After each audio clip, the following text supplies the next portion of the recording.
C'est Médiévaux. À mon avis, c'est un blog, c'est un site internet. Eh bien, bonjour à tous. Nous sommes ici à Montaigu pour assister au départ, un départ exceptionnel d'une moto centenaire. C'est du reste son anniversaire. Elle s'appelle Harley Davidson. Elle est née en 1918, en tout cas elle a débarqué en 1918 en France avec les Américains à la fin de la Première Guerre mondiale.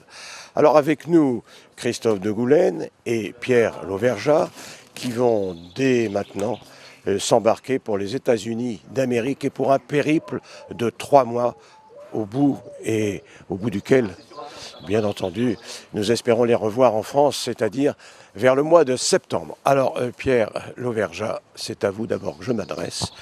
Quel est, présentez-nous, votre enfant, cette Harley Davidson de 1918, 100 ans? Nous avons une 1000 cm3 de 1918. C'est une moto qui consomme pas mal pour l'époque, qui a fait 10 litres au 100, 1 litre d'huile au 100, puisque c'est un graissage à huile perdue. À l'époque, il n'y avait que ça. Et c'était déjà une très bonne machine pour l'époque. Parce que c'est une grosse cylindrée et ça tractait bien. En solo, ça roulait à 110 km/h. Avec sidecar, 80. Donc, ce qui est déjà une belle vitesse pour l'époque. Ah bah oui, elle était très moderne parce que vous aviez déjà une transmission par chaîne, alors que toutes les motos qu'il y avait en Europe, c'était des transmissions par courroie.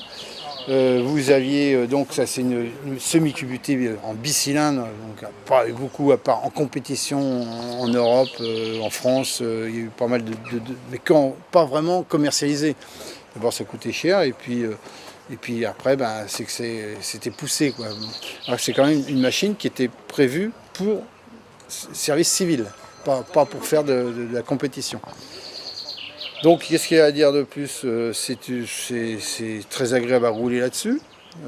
Ça tient bien la route.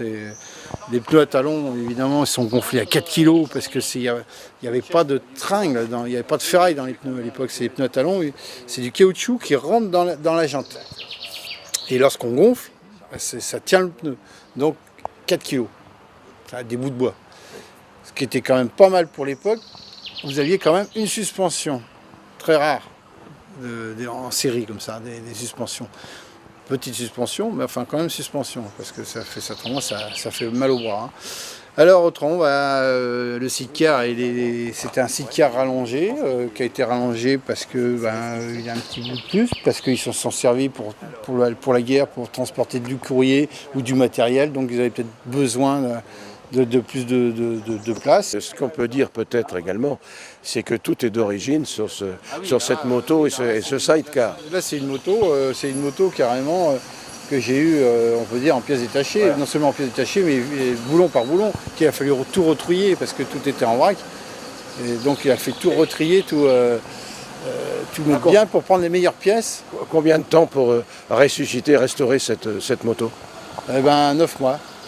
Exactement. Ça tombe bien. 9 mois. Donc c'est mon bébé qui va partir là. Qui va partir aux États-Unis et qui va revenir. Parce qu'on ne la laisse pas, la pauvre. Maintenant, on est habitué à elle. Avec Christophe de Goulaine maintenant, qui est l'initiateur de ce périple incroyable. Et ceci pour le centenaire de votre enfant à tous les deux. Voilà, c'est d'abord une longue amitié avec Pierre. On se connaît à travers la moto depuis 30 ans. Et puis cette moto qui a 100 ans, elle est venue avec les Américains. Et on voulait vraiment fêter ce centenaire, commémorer ce centenaire, mais de façon originale, en liant notre passion pour la moto ancienne. Alors, vous voilà parti pour 3 mois, ça n'est pas rien. Vous avez évidemment prévu un itinéraire aux États-Unis. On peut en savoir un peu plus sur cet itinéraire? Voilà, dans les grandes lignes, l'itinéraire, on arrive à Mobile, en Alabama, avec Airbus qui transporte notre moto par bateau. Ensuite, on va à Jacksonville, qui est jumelé avec Nantes. Ça, c'est une histoire aussi familiale. Et après, on fait une grande remontée jusqu'au nord des États-Unis, à Milwaukee, là où cette moto Harley Davidson est née. Et puis après, c'est la fameuse route 66 qui nous emmènera jusqu'à la côte ouest, à Los Angeles. Alors c'est tout de même une belle aventure, mais c'est une aventure aussi, j'imagine, qui n'est pas facile à monter financièrement. Vous avez pu trouver des partenaires, des sponsors qui vous aident? Alors heureusement, on a eu des sponsors, des partenaires qui ont cru en notre projet et qui nous ont soutenus dès le départ. Je pense notamment à Harley-Davidson, la marque, et qui fête ses 115 ans cette année.